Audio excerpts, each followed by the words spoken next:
But Akali is going to be the first ban here for Liquid. On the blue side, Gragas also out of there as Aatrox is Cloud9's first. Yeah, so the Akali, not a surprising ban for me. A lot of people theorizing why this change would be made is, hey, Golden Glue has been playing Assassins. He played in Academy his last 2 games, Akali and Fizz. So people are saying, well, Jensen has been playing supportive, so if they've been scrimming against them with Jensen when he's playing supportive, okay, you bring in Golden Glue and he plays Assassins and they aren't prepared for it, right? So that is kind of the theory that a lot of people are working with.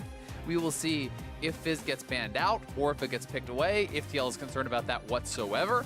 At least Akali is going to be taken off the table, but that is nothing too out of the ordinary so far. There's Nocturne also taken off the board by Cloud9, so Talia okay. will be the next one there for Liquid. Yeah, it is going to be very interesting. You know, there's obviously multiple schools of thought on does this make sense? Is this a good idea? Would you have won with the other roster anyway, et cetera, et cetera. But, I mean, just looking at the pure LCS performance, the stats for these teams, you know, Blabber, it was sitting at 6-1 in the LCS this split, 2-6 for Svenskeren. You know, Golden Glue sitting at 1-5 in the LCS this split. I think he looked good in the games that he performed, but he was not able to kind of close out and get those wins for themselves. But for now, you know, Fizz is on the table if they were theoretically going for that sort of assassin pick. Kindred is the first pick there for TL, though, and that is something that is strong, I think, into a lot of those single-target assassins. I think so as well. Rakan was Cloud9's last ban, so I think Kindred, relatively good champion overall, and of course a good takeaway from Cloud9, but Ashe locked in here pretty quick for Sneaky, I assume. And one more pick to go. Going to pair it up with Tom Kench there for Zeyzal. Okay. So going to forego the Braum, taking a little bit of a safer approach. And a lot of people do love this combo when you're going for the Ashe, grabbing the Tom Kench for safety. You have no move block. You really don't have a lot of self-peel as the Ashe, besides the Crystal Arrow, but even point blank, that's not doing a lot. So Tom Kench certainly making sense, getting them a pretty solid, safe bottom lane.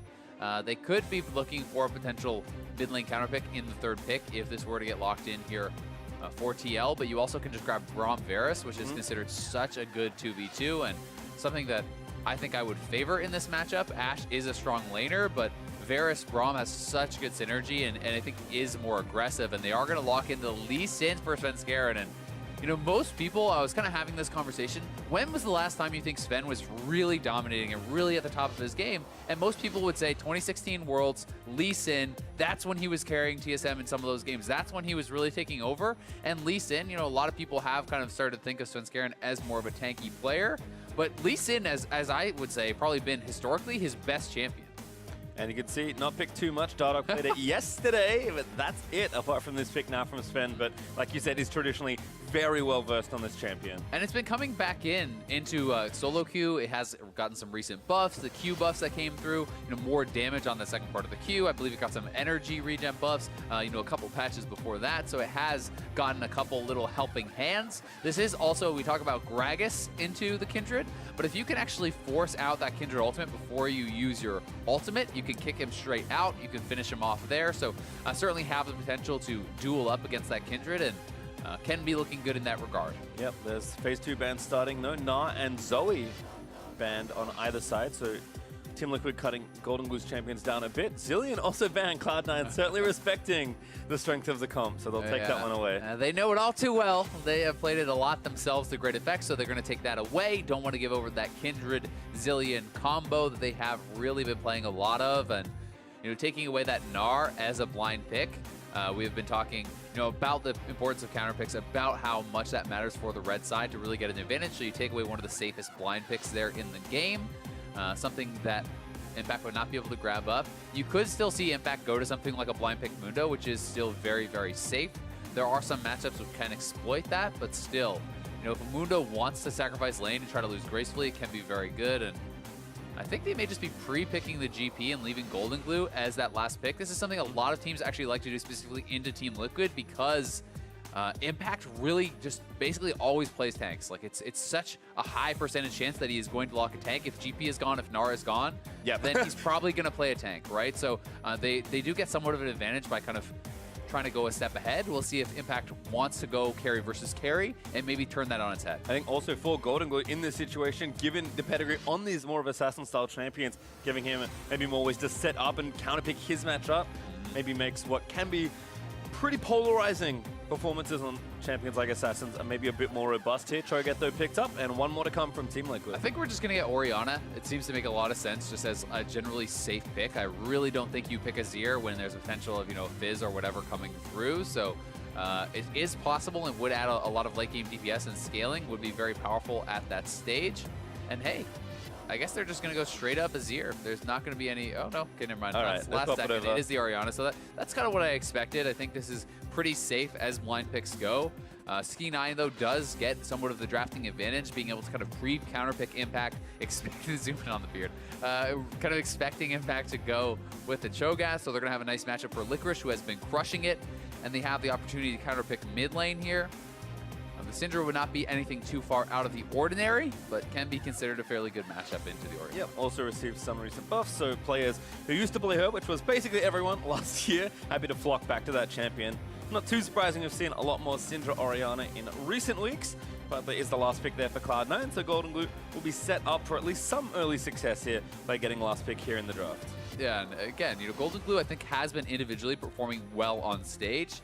This is probably the first year I'd really say that he had kind of stepped to his plate, because people for so long have talked about Golden Glue. Yeah, he's always killing it in scrims. He's so good, off stage, but he had never really shown it on stage. This year, despite the fact that he hasn't really picked up the wins, I think he has shown some of his individual skill. He has shown that he can really play against some of the best players in the league, and this is an important game for Cloud9. They have not locked playoffs. They're on the precipice. If they miss playoffs, they're going to miss Worlds.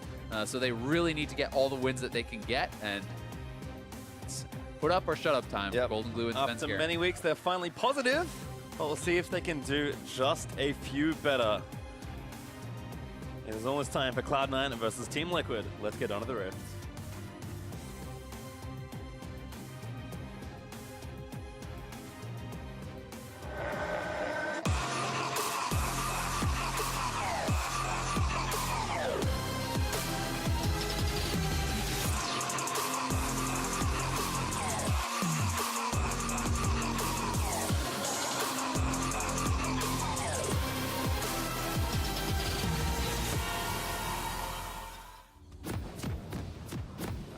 Let's go. We're in the game. Should be a good one. I love Licorice's giant L. There's so many things you can do with that. Yeah. I've actually never seen this Lee Sin skin before. Oh, I think I saw maybe like a splash art or something. It's the Striker Lee Sin, something like that. It's one of the World Cup skins. Yeah, haven't all one, but Sven Skaren again playing the champion for a long time. I don't know if anything beats Godfist. I would hope not. I think he's made an inferior skin choice.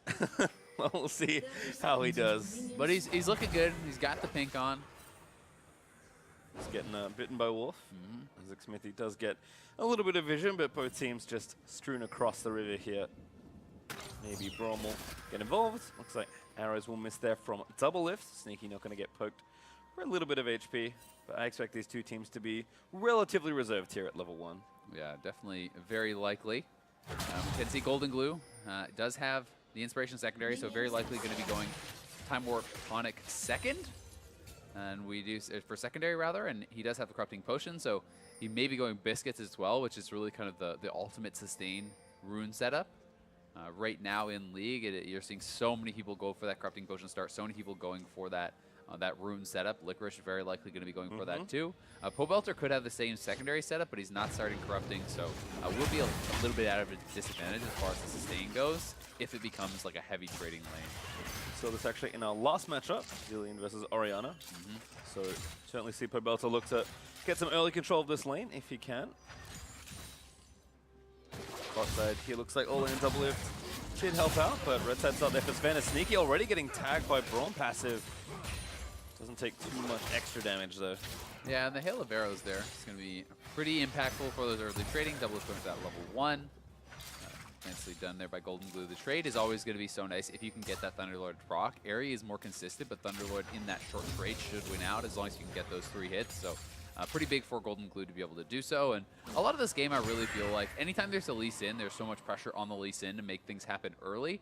He does have playmaking in the later stages. He does have playmaking if he falls behind. But so much of why you pick this champion is because he's supposed to be out pressuring the map non-stop energy-based champion, doesn't need to base for mana, can stay out and just always pressure, right? And you need to have a good start on this Lee Sin to really feel good about your chances going into the mid-game. So you want to see him dictating the pace of the game, getting in the face of the Kindred, shutting down any opportunities for those marks, and really looking for the early ganks. And Sven is heading down to the bottom side, but doesn't know he was actually spotted on a ward in that pixel brush. So TL should be aware. Unfortunate for Xmithie, though, he does not get the bounty, so Sven kind of wins an early bit of coin flip there.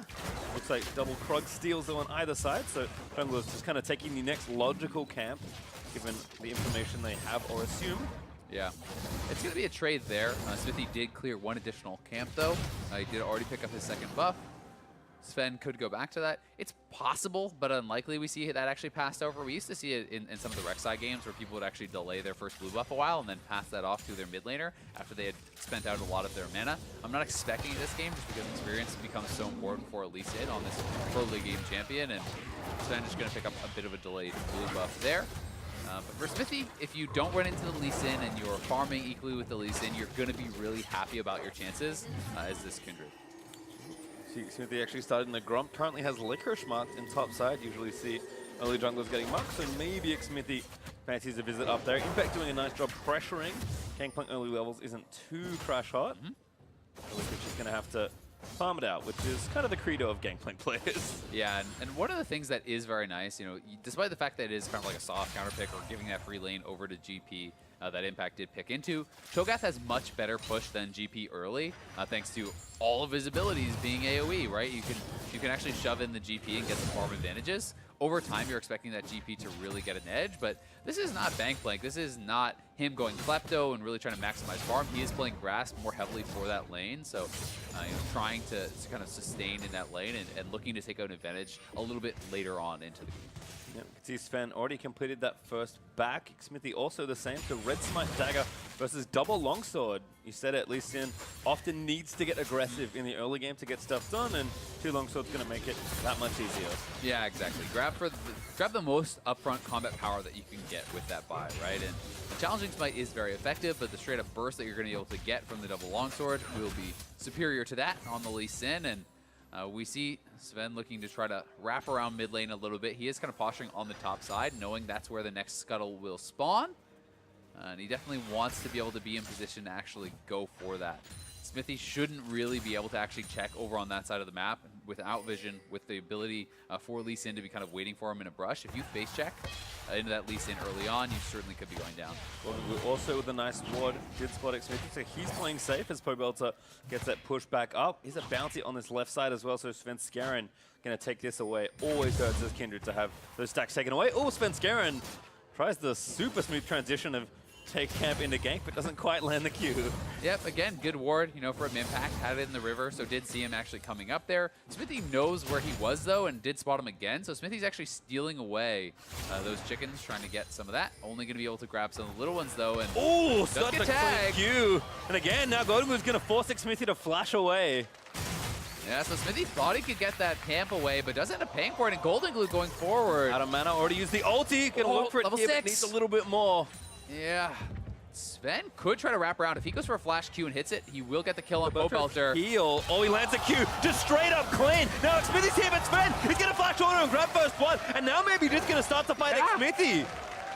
Big mistake from Pobelter. Nice play from Sven, but should have been able to flash that. That was a max range resonating strike from Lee Sin, and Pobelter thinks he can live through it. Maybe trying to bait in with the heal. Thought with the shield and the heal he could actually survive, turn it around. Either way, Sven, though, gets that early gank here, gets that nice play, forces out the flash here from Xmithie with that connection. Xmithie has no choice but to flash over that wall. You actually can't dance of arrows over that wall. It's too wide. And then Goldenblue getting the ultimate down, has the nice trade. Pobelter holds on to his own ultimate, doesn't quite have the mana for the shockwave, and then Svenskeren just straight up walks in, and Pobelter sees him now, so he certainly could have flashed that. I have to believe that he thought he was baiting him, that he felt, okay, I can survive this. Xmithie is here behind me. I survive with the heal. I pop the shield on myself. He commits in, and then we get that kill, right? But a miscalculation on damage there. You could talk a little bit about the execute damage that is higher now on that Lee Sin Q, so that was that buff and maybe coming into play there. Also flashed after an auto's in the air. So Pobelta, unfortunately, did lose both summoners. Svenskeren there with a really nice play. And you said it, needs to get some early pressure. Well, that first back and those 2 long swords that have now transformed into a hammer mean that he is off to the races. No flash, but does have kick now ready. He's going to feel really good about that start. I mean, he forced Kindred's flash, which is going to make Smithy even more scared of running into him. They are trying to invade. They have mid lane priority. Golden Glue comes over.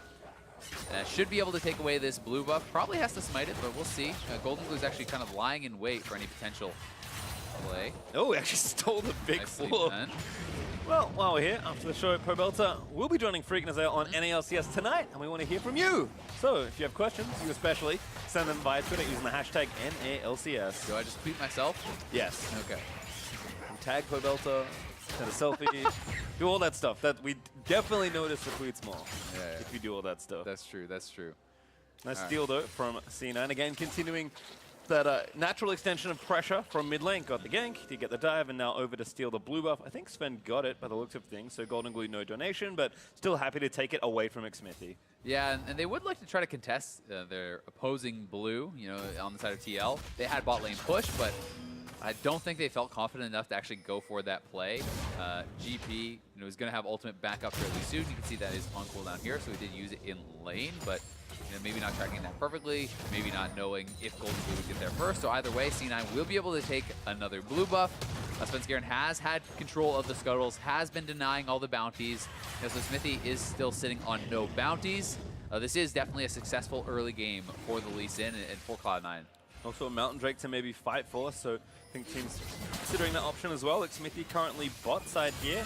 Gonna part through a control word and maybe try and set something up here. Good ult from Double Lift. Sneaky is gonna get corrupted up, knocked up by the Glacial Fissure.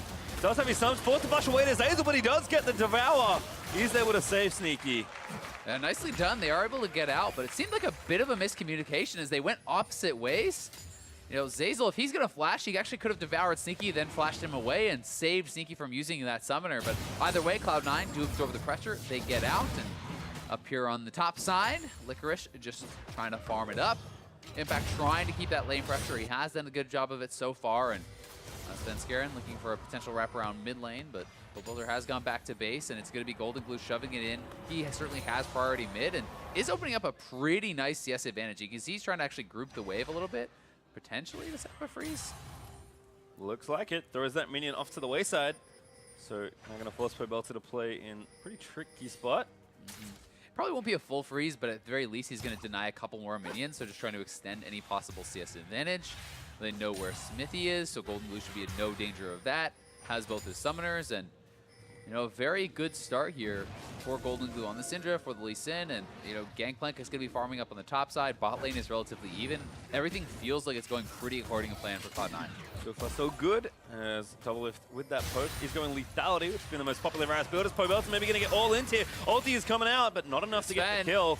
Here's Svenskeren again. The arrow as well, going to try and lead him into it. He doesn't land the Q because the watch is great from Pobelta, but I think that's his death. Pobelta does go down to Sven. Yeah, nicely done. They complete the dive there. He doesn't even have to expend the smite or the ultimate. Did actually get it with the Thunderlords there. Not sure if he was trying to pass it over to Golden Glue, but either way, he still has all of his major abilities available. The flash is almost back up, so they're just going to actually bully down this turret here very early on, opening up a really big lead for Cloud9. Yeah, thanks to that little wave reverse. Minion wave is actually pretty big, so easy turret take there for Cloud9 after the play up. Over 2,000 gold here in just over 11 minutes. Another crab going to go over. It's Team Liquid trying to trade something here. Maybe looking for this kill or this Drake, or both if they can be lucky. But Zazel not going to play unsafe here. He's going to clear the ward and get out. Now Smithy is going to dance over the back of the pit and try and take down this objective. Yeah, and Olay trying to not give anything away. He doesn't actually walk over in that direction, but there's a lot of question mark things over. TL, I think, has a good idea that this could be happening. Giving over the mountain trekking, not that big of a deal, though. If Team Liquid can get access to turrets, they can kind of cash in on some advantage from that later, and obviously the potential Baron later on in the game. But for now, City's just trying to get what he can. He knows it's going to be very dangerous, actually, going anywhere that the Lee Sin hasn't been spotted, because this 2-kill Lee Sin early on is going to have a really big dueling advantage against Kindred. Yep, you can see Ori already done, building in towards, I assume, a Phage, and maybe a Black Cleaver after that. Golden Glue also finished Ludens already. thanks to the lead he got from that first turret mid. So he is a very scary Syndra. He really is. And I mean, when you look at the item comparisons, he's 1,500 gold ahead of Pobelter. It's, you know, Ludens to just the Merc Treads and some little pieces there for Pobelter. So he's definitely in a rough spot. But TL will collapse over here. And all right, he is careful. There's a 4-man room here to protect the red buff, but that's kind of what TL need to do to defend their own territory. It's just about minimizing loss for now, and it is worth talking a little bit about Doublelift and what he is doing. He is playing Comet, he rushed the Ghost Blade, so this is very much the poke Varus build. You know, often the drawback people talk about is, well, you're not as good at killing tanks, but really, Cloud9 has no tanks, so that's not a big deal. You can look to kind of poke people out and try to whittle them down, get an advantage there before you look for that eventual fight. I will say that the engage from TL is fairly weak, besides that from Varus or, you know, trying to get a knockup, but that is not really super strong engage, so they're going to have to be careful about where they find their fights. Blaze are going to get knocked up here with a Glacial Fissure.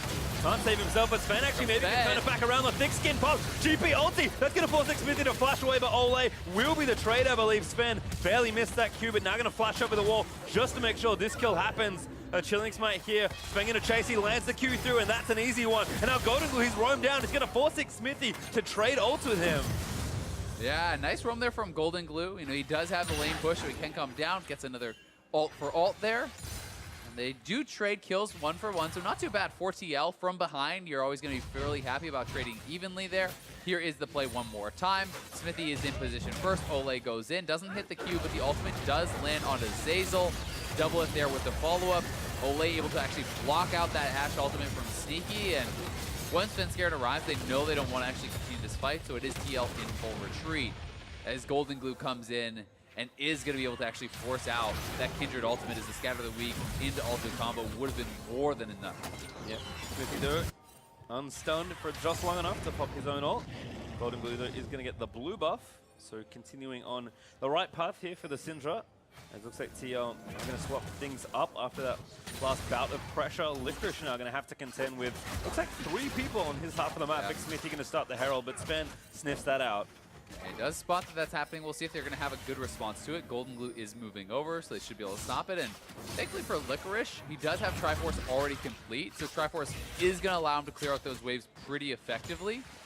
But it looks like TL wants to kind of get full vision, establish control, be able to threaten the dive.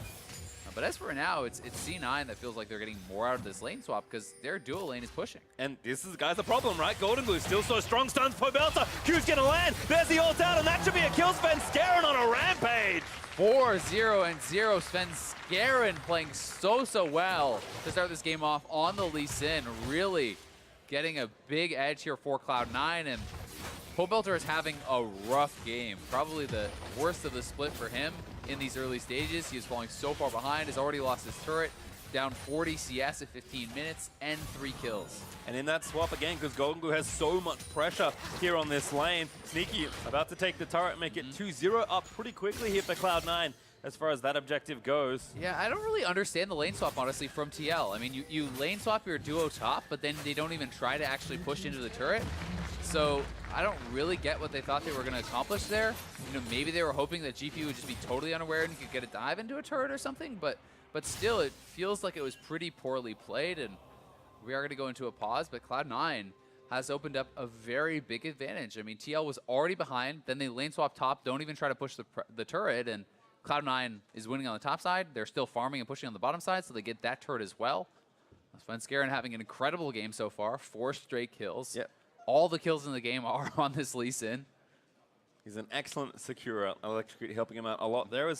We'll investigate what happened and relay info as soon as we get it. Cloud9, they're up almost 4,000 gold after that last turret take there from Sneaky in the bot lane. So feeling pretty good. And I think we talk a lot about, you know, Cloud9 have made so many changes throughout the split. I think this time, you know, the last 2 changes they've made seem to be pretty intelligent, using Jensen and Blabber as a pair. And they said specifically Sven and Golden Glue are a pair.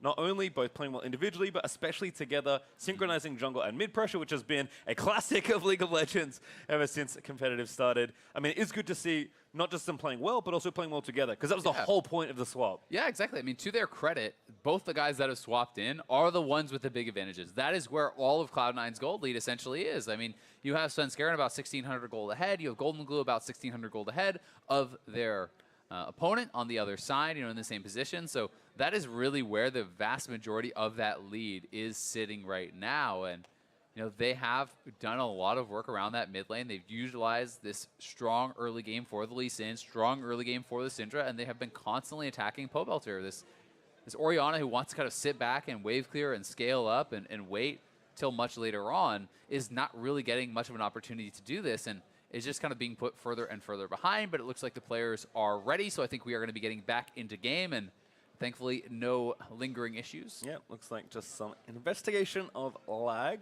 Obviously, want to make sure that there isn't any, because it feels real bad to play underwater. That actually happened, by the way, in the Oceanic office. One of our staff played literally underwater.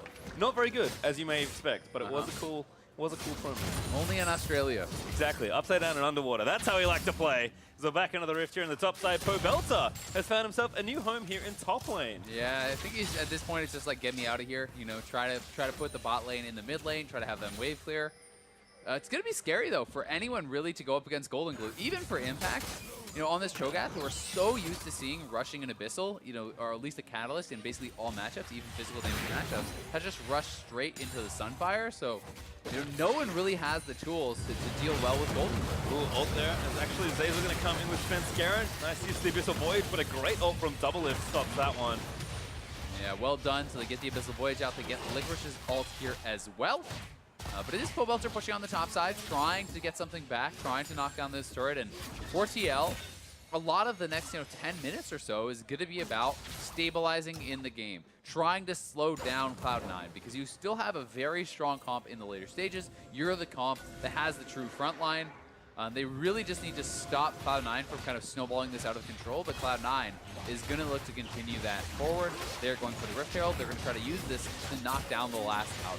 Yeah, and they feel somewhat predictable, but it's also the right space to go. Pobelter once again under threat as Cloud9 move almost everybody here to the top half of the map and take down the Rift Herald. Pobelter wisely backs away, but pressure's going to continue here. Even 2v1, it feels like Sneaky and Zazel potentially pick off Pobelter. He's going to have to back away. Licorice will just go wherever the farm goes, and looks like Golden Glue is going to return back to mid as Infernal Drake spawning in a few seconds may change the landscape a bit. Yeah, there's not many places that are safe right now for Pobelter. I mean, if you try to go up against the Ashe, he has no cleanse, he has no QSS. If you get hit by the arrow, you will die. If he goes up against Golden Glue, we've seen how that has gone. Maybe you could just kind of farm it out against the GP, but it's a dangerous world out there for an Orianna when they're behind, so it's going to be about the rest of the team trying to cover for Pobelter while he attempts to catch up. And their other lanes have done well. Their other lanes are up a little bit in farm, but it's C9 with full control. And they're looking for the Infernal, which would be a huge boon to this team that has 4 damage dealers. Smithy's in, but they know Svenskeren maybe going to try to kick him out. They actually have to take him down before he can ulti! And C9 steal the Drake away as well. Just gets absolutely burst down there. Scatter the Weak and the kick from Svenskeren.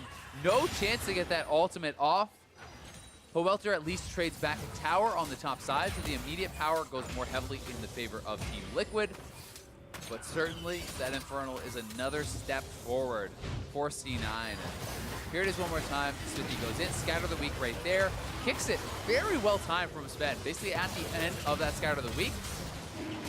Double almost actually stole that with his piercing arrow there with the Q, but Sven able to grab it up for Cloud9, and they're going to feel good about another kill, another dragon, even if it is at the cost of a turret on the top side. Still holding that Rift Herald as well. So look for Sven to use it at a minimum on the top outer turret that's kind of standing there. Sneaky getting those waves pushed in the right direction. Pobelter back with the Ludens finally has that one item completed, but he's going to get pressured here. Sven also moving up towards the top side, and that turret looks Rift Heraldable. Yeah, I think that's where they're going to go. It's the obvious play. Just walk up. They got vision. They scouted out with a hawk shot, making sure there's no way that this can actually be prevented. So Svenskeren simply going to drop it. That will be the last of the outers, down for Team Liquid.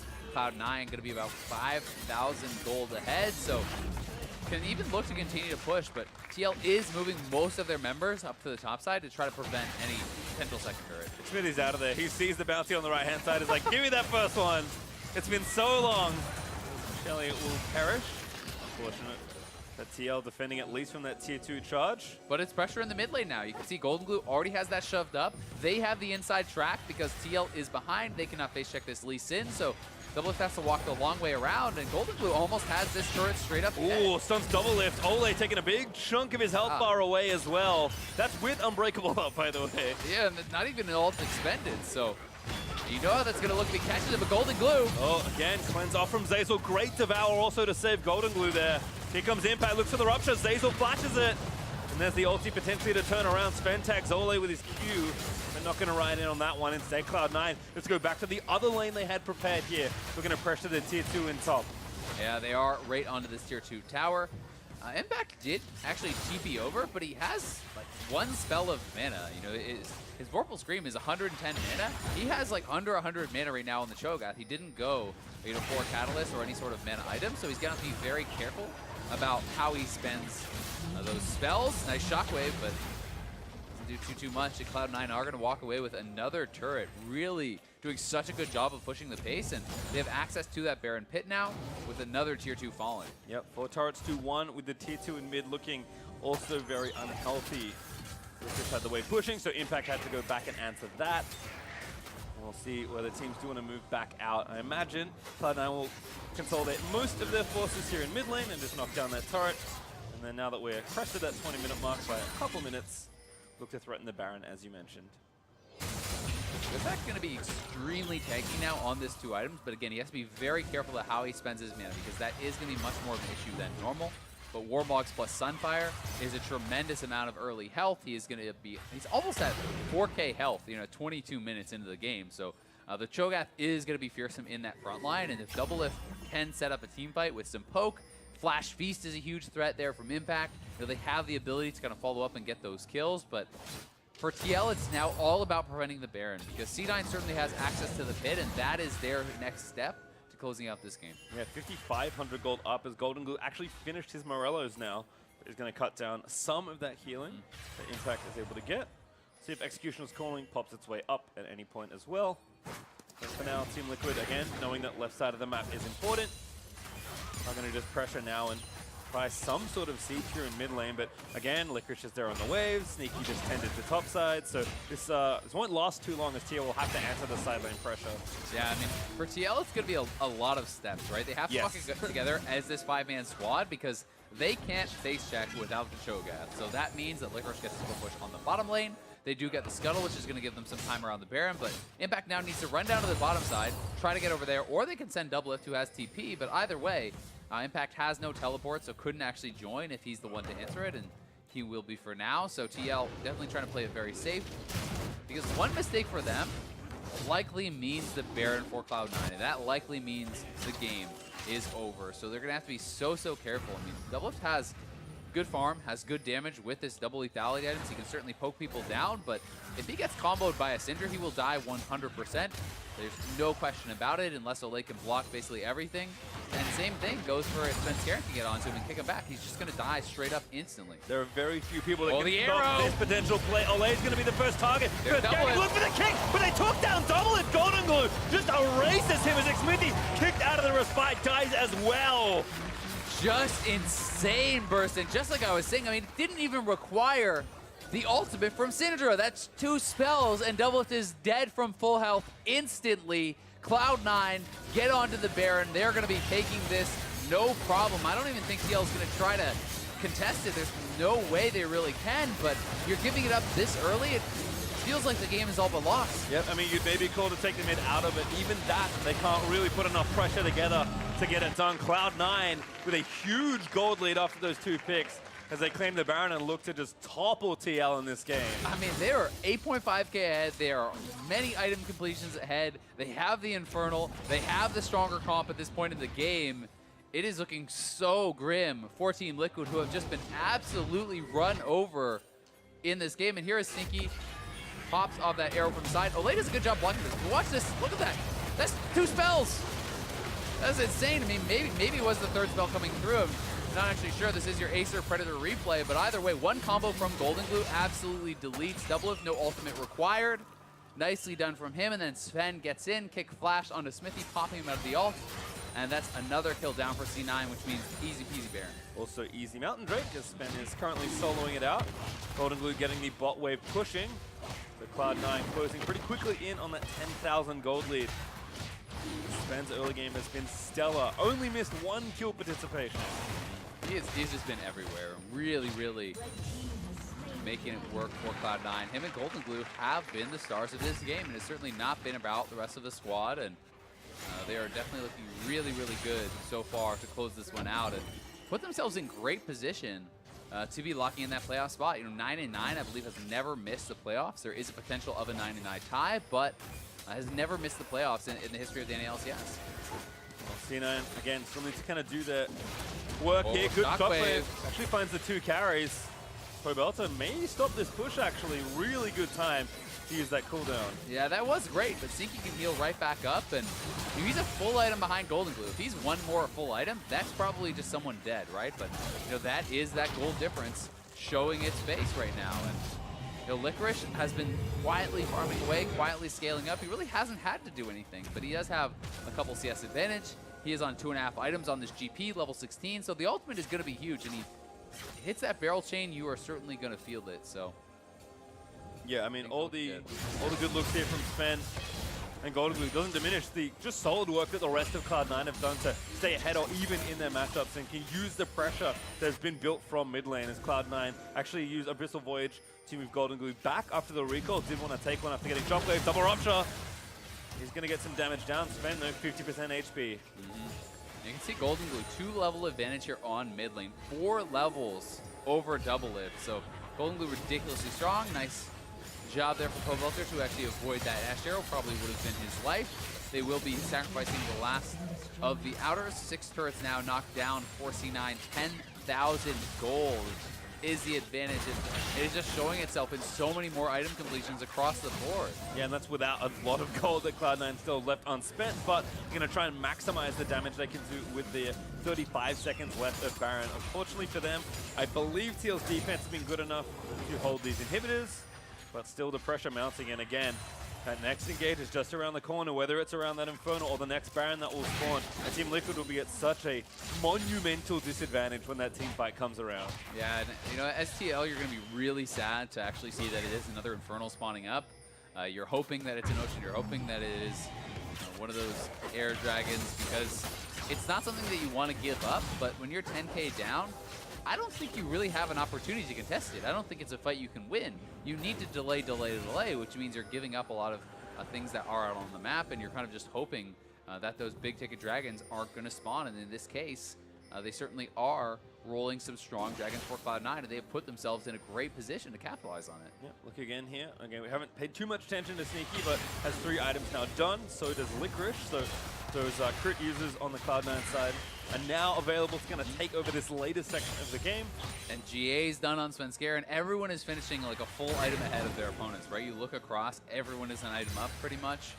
Sven can get really aggressive with the GA. His flash is coming back up, so easy enough for him to dive super deep. You know, you hit a Q, you go in, you can flash, ward hop, kick, etc. Really dive deep and try to get double lift in, try to get Pobelter in. If he trades his life for one of those carries, it is 100% worth it. Even if he didn't have the GA, in this case he does, and he can just come right back up. You can see Licorice moving the minions into the bot lane towards the inhibitor turret, so Cloud9 just getting the waves pushing, looking for a pick. They've got Syndra E, they've got Lee Sin Q plus kick, they've got sneaky arrows. So TL make a misstep and they'll lose most of their base in pretty short order. Yeah, they definitely will, and I think C9, you know, they're happy to wait for the next Baron, for the Infernal, because those are big advantages, but they want to make sure that they are pinning TL into their base. You're choking them out of any jungle farm. You're choking them out of any additional resources, and that's why you see all these wards, you know, on that top side of the map. As Sven is always going to be looking. If anyone tries to step a bit too far, he can go in and try to kick him back. So Licorice is actually farming the Krugs, but back he goes here to the bot lane. In fact, he's going to have to wait patiently for this minion wave. As again, Golden Glue up the top lane, getting things pushed in. Team Liquid, see if they can find a fight. Cloud9 do not want to present an opportunity if they can help it, especially with 2 big monsters respawning in a minute 30. Yeah, I mean, TL I think is going to just sit in their base, but those Dragons and the Baron coming up really are going to make them come out at some point. You know, maybe you're willing to actually give up the Infernal, but the Baron could be that death blow. You know, when you're down almost 12,000 gold plus a Baron buff, it feels so hard to ever be able to wave clear that. You know, we'll see what TL's option is going to be. Maybe try to go for a miraculous Baron steal. You do have Kindred Ultimate to kind of mess things up. You do have a Trollglass Feast to try to finish it off. There is also the possibility of, if you can get vision and know where Cloud9 is, then at least trading objectives, trying to get maybe the Infernal while they get the Baron and turtle it out. But the options are definitely pretty bleak for TL all around because they're just so behind. Yeah, you can see whatever the plan is for Team Liquid, they've got 40 seconds to figure out what they want to do. As Cloud9 are back out on the map, having spent some of their money. Looking again for a pick and just prepping these objectives. Licorice looks like he'll be the one to tend to this Drake. Should be pretty straightforward for him to take down on his own. Yeah, good to be able to push this up, and I think that's a pretty smart choice, just send one man to actually do the Dragon. TL could try to collapse on that and kill them and take the Dragon, but even if you do give up that Dragon for Baron trade as C9, you're going to be perfectly happy with that because you're probably thinking, we can close the game before the second Infernal matters. Also kind of cutting off TL here. There's an ult looking for double hit by Sneaky, but it's all A instead that they grab. Again, Pogo's going to get kicked back through, but he can't quite find the Q to follow up. Licorice trying to collapse here and just throw up barrels. TL really cut off as Svenskeren actually just slapping down Impact. Yeah, they are really cut off, and Double needs to run. He actually gets caught. Oh, there's going to try and turn it around. Zazel able to save his carry. Spit Sneaky out of his Golden Glue. He's going to get stunned on the other side, but he leaps forward and tries to take down Pobelter. Ult not enough. They're going to start the Drake instead. A lot of the ultimates are now down for C9. They're actually significantly weaker with this. Impact is healing back up with the Warmogs. TL has himself 50, the chance. 50, not so much. Sven able to take it down, but he's maybe too far forward. Pops over to a control ward. Licorice still harassing there as he chunks down double it for the barrel combo. Yeah, Cloud9, not the cleanest of executions, but they still come up with that Infernal. You know, Sven kicking Pobelter to safety, and then Golden Glue committing both summoners and the ultimate, not getting that kill on Pobelter either. So TL, fortunate to have not gone down, but they do lose the Infernal. 2 Infernal advantage now for Cloud9. Baron's still on the map, and TL are no closer to really establishing control around that Baron pit. Yep, again, they've managed to reset the map, go back, spend, get their health back. Oh, Sneaky may be caught. Zazel and Golden Glue going to ride in and try and protect the Ashe. Now maybe it's TL they get turned around on. Impact could be the problem as Licorice with a good flank. Does get the barrels down through the choke point. Silence that from Impact, but he's in the front side and I don't think he's got quite enough. The Lazarus fight, he's going to try and save him here, but he's going to get kicked out and killed by Sneaky. Yeah, Doubleth wasn't there. He had to clear out that wave on the bottom side, so they really didn't have enough damage to actually fight back into Cloud9. Pobelter just now getting his ultimate back. Golden Glue looking for the pick. Oh, doesn't find it. Smithy double it, instantly flash ultimate. Zazel again is there to save a teammate. Baron goes Cloud9's way, and now it's a 4v5 for Team Liquid. Yeah, time to go into full retreat. TL need to get out of there. Cloud9 handling this very, very well. Able to grab themselves the Infernal, grab themselves the Baron. They give up no kills. They get one for themselves, and they are pushing down mid lane. And TL is nowhere even close to being in position for defending this. This is going to be an easy inhibitor for Cloud9. And mid is gone at this point. Svenskeren even waiting for someone to make a very silly trip, cross-cutting back towards mid, but instead no one comes, so they'll back off. They'll take the inhib and continue their Baron pressure. Still up for 3 minutes. Despite a lot of gold to go spend, they know they just want to maximize their advantage here. Yeah, and they're so ridiculously ahead at this point that, you know, just pushing, having that Baron buff be maximized, trying to get down another inhibitor here would really be huge for them. See if TL can turn anything around. Zazel always there in position, waiting behind Sneaky, ready for any potential disengage they need to pull off. Yeah, Liquid's last stand is coming up soon, but looks like Cloud9 will relent some of their pressure. Go back and spend a mountain of gold between the 5 of them. They had about 8,000 gold to spend as a team on that base, which is just an absurd amount. You can see Deathcap coming through, Sneaky now on 4 full items. You know, a Hex Drinker builds up, a full PD now completed for Licorice. Everyone is on a shopping spree here for Cloud9. They're maximizing their power, they're grabbing elixirs, and they're ready to get back out on the map to try to close this with 2 minutes on the Baron. Yep, Golden Glue gonna get the blue buff on his trip down towards the bot lane, and Cloud9 should have more than enough to look to end this game. Team Liquid, how good can their defense be in a situation like this? We've seen some pretty ridiculous comebacks this season of the NALCS, but this is a tough one for any team. Yeah, I think this would be the best if they were able to actually come back from this situation. They're absurdly behind. given the game time, given the game stakes, they are behind in all regards. And Dragons, Barons, an absurd amount of gold.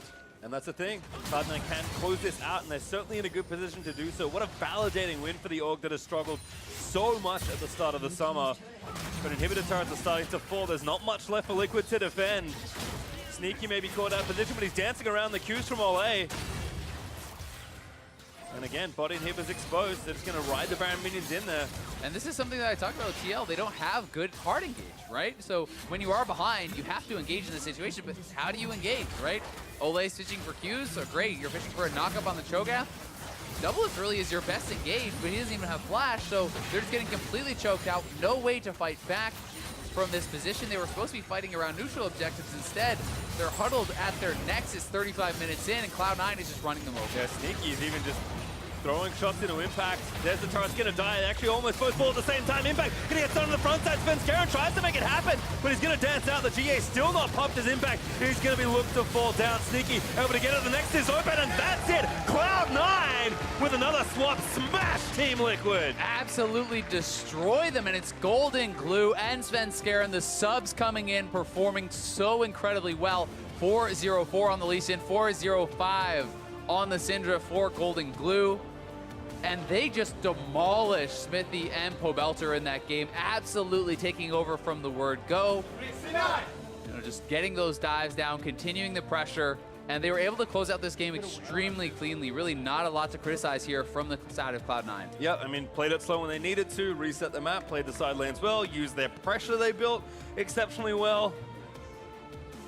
It's kind of tough to say what changed between the two teams. Maybe the style, maybe a bit more aggressive in mid-jungle than we've seen from Blabber and Jensen. But that's two duos now being tested on stage in this particular instance incredibly hard against the first place team, and both succeeding. And the win streak continues. That's 6 straight now for Cloud9. An absurd second half that these guys are having. That moves them to 9 wins, which has never missed any LCS playoffs before. I do not believe that is fully locked yet, but it's certainly a good sign. You're going to be feeling confident after taking down who was clearly the first place team in the NLCS and making it look pretty easy. And for the side of TL, that was a rough game. Everything collapsed in mid lane, everything collapsed in jungle. There were certainly mistakes to look at, mistakes to criticize. On the first dive on Pobelter, does not flash the max range resonating strike there. The Q from Lee Sin, and that kind of started the snowball, giving up that death. Both of his summoners makes an easy repeat gank, and everything kind of fell apart. And when you draft yourselves into this sort of situation where you have no real engage, it's so much about, like, their team wants to fight around objectives. You have Kindred, you have Cho'Gath, you're supposed to secure the objectives, you win your lanes, or you go even, then you go to Baron, the other team comes fight you, you beat them, and you take the objective. That's kind of what this team is trying to do. But when you are behind, what do? The other team has the Baron buff. They're pushing down all sides. Who's supposed to engage? Is Double supposed to flash into the Syndra who's going to one-shot him, right? Like, there's not a lot happening from that spot. Well, we don't really know, but we're going to hear from someone who does. To hear more about that upset victory from Cloud9, let's send it back to the analyst desk. Thank you very much. Later on, obviously, we'll hear from Golden Glue and Svenskeren themselves about the victory that Cloud9 just mounted over our first place team in Team Liquid. We've brought Apollo onto the desk to help us break this one down. But I'm going to come to Jat first, because Jat had some very, very, very strong words about the move that was made here for the side of Cloud9 coming into the day. So I just learned that during Countdown, Reaper in Twitch chat said, "Shut up, Jat." Boom! He knew what he was talking about. I can't respond to that. I think that the risk was huge, and I have to say that in this instance, it paid off extremely well for C9. So it absolutely I actually think that Reaper was right. I hate saying this and admitting it. It's very hard, Dash.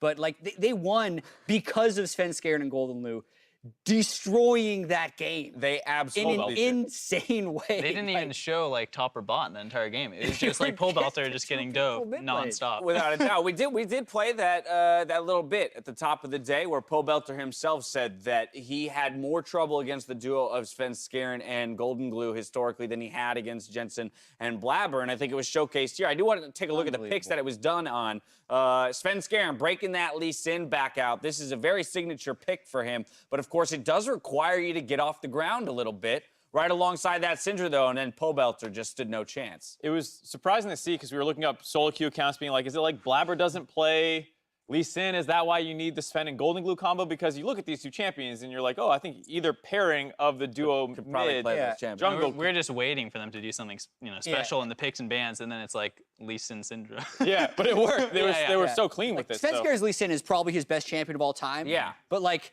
Jensen's an amazing Syndra, so we were maybe like, oh, can't wait to see Golden Glue. And then it was amazing as well. Like, this was so clean. Oh my God. And out.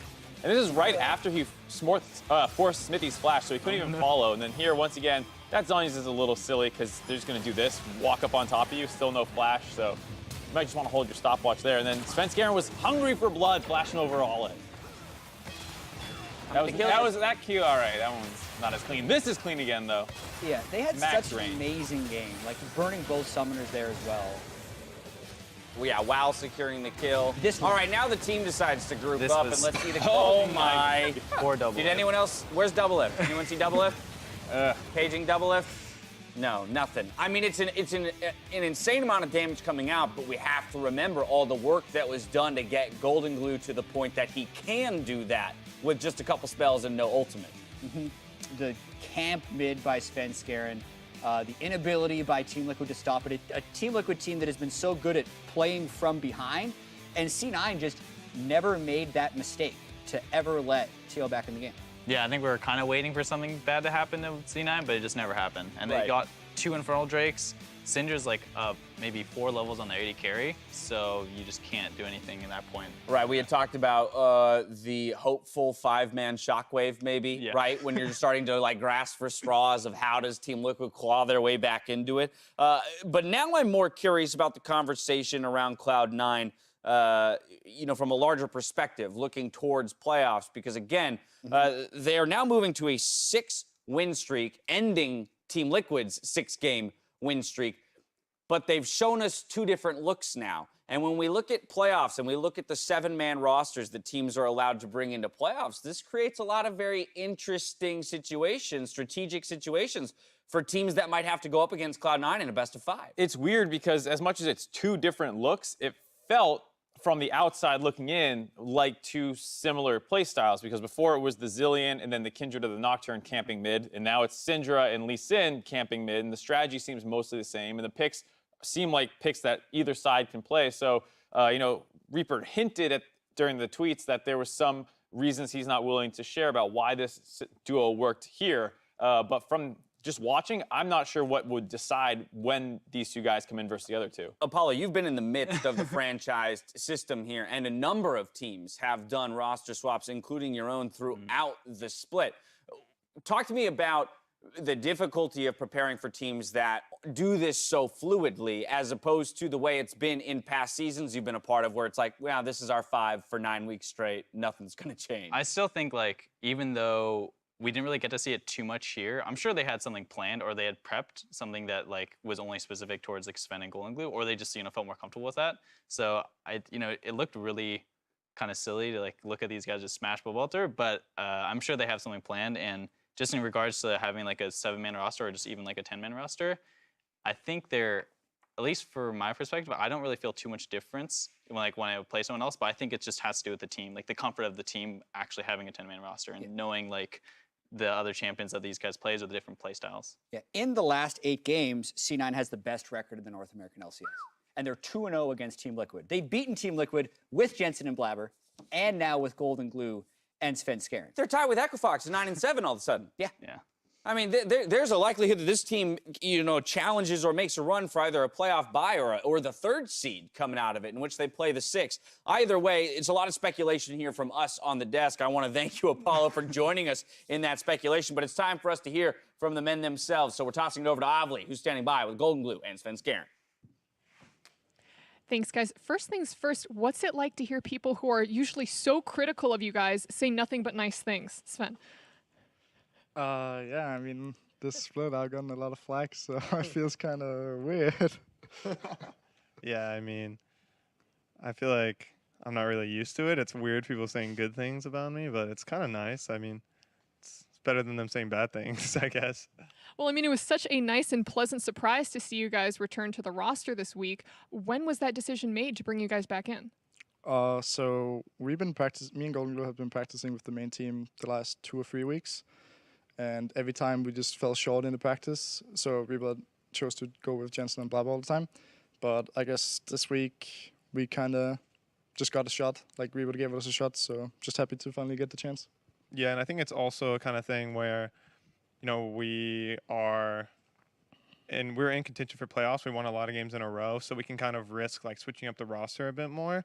And we had Red Side versus Team Liquid, which is like Red Side's insanely low win rate, and Team Liquid's one of the best teams in the league. So we kind of felt like the risk wasn't that large because it's a match that, like on paper, you'd think Red Side would lose. So that we didn't really feel like there's much of a risk, and we wanted to get ready for like 7-man for playoffs. So when I was talking to Reaper, he made it sound like you guys were the secret weapon to bring out against Team Liquid. So what do you think? And I mean, you guys were 7-0 against them and 25 minutes in or something. So what makes you guys so strong against Team Liquid? I don't know. I don't really feel like there's actually anything special about us playing versus Team Liquid. I think we would have played like that versus any team. Maybe I've got some secret sauce since I was on Team Liquid for like a year and a half. I don't know, but it felt like we kind of had their number. Like we knew everything they were gonna do, and felt pretty good. Was Lee just a hard counter to Liquid? I mean, I just like Lee Sin, and since I got moved down, I just started playing for fun in solo queue and played like 100 games of Lee Sin. So He's a for fun player now. feels good to play him. Speaking of for fun, every single time I tried to ask Reaper to get a little bit of dirt on you two, he said, "Oh yeah, we're just putting them in for fun. We're putting them in for fun." But I mean, was it really they were just putting you guys in to kind of take that risk and experiment, or are you guys really fighting for these starting positions? Well, I definitely had fun, so maybe it's the for fun reason. I'm not sure. That's it's hard to say. I don't know. Maybe after these games we'll have a better chance, but I think we plan on using both versions of the roster going into the playoffs. How about you, Sven? Yeah, I mean, since I got moved down, it was just a great opportunity for me to like finally play on stage again and just realize that just because I'm an LCS player doesn't mean I deserve the spot on the team, right? So I think Blabber's been performing super good, so I have to play even better for me to get chances to play on stage. So yeah, I'm just happy to have like a good game. What's it like working with and learning with Blabber? So I don't get to work too much with him because we're like screaming all the time. Like it's not like we're only watching the games when they play, right? We have academy games too. So I mean, I guess what I learned from him is just that he plays so aggressive that a lot of teams are not really ready to like respond to it. A lot of times when we play against each other, because we have a lot of in-house games, so he just jumps forward and it's like you're not really ready to like just kill him because he just goes so aggressive. And you guys had a stellar performance today, I would say. Do you expect to be brought back for next week? I sure hope so. Spencer, how about you? Yeah, I mean, that'd be nice. Perfect. Well, guys, thank you so much, and congratulations again on your win. And we've got one more game before we call it a day. FlyQuest and Counterlogic Gaming square off for Game 5, so don't go anywhere.